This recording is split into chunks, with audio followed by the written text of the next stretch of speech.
दोस्तों, बिहार विधानसभा चुनाव को लेकर एक बहुत बड़ी नई जानकारी सामने आ रही है कि एनडीए जो है 2025 विधानसभा चुनाव को लेकर अपने बीचों जो सीटों का बंटवारा था उसको फाइनल कर चुका है।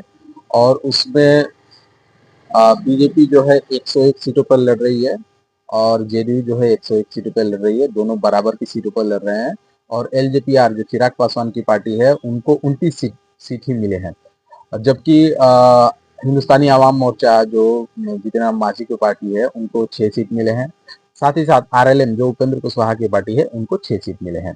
और यही यहीं पे आपको बताते चले कि 2020 में जो उनका सीटों का बंटवारा था 2020 विधानसभा के लिए, उसमें बीजेपी 110 सीटों पर लड़ी थी और जेडीयू 115 सीटों पर लड़ी थी। गौर करने की बात यह है कि उस समय चिराग पासवान अकेले चुनाव लड़े थे और उन्होंने जेडीयू को डैमेज किया था।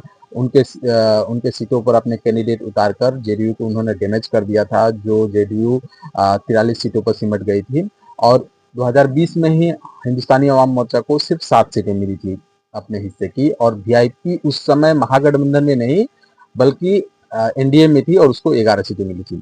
जबकि इस बार वीआईपी पार्टी महागठबंधन की तरफ है और अभी उनको बीच सीटों का बंटवारा फाइनल नहीं हुआ है। महागठबंधन का सीटों का बंटवारा फाइनल नहीं हुआ है।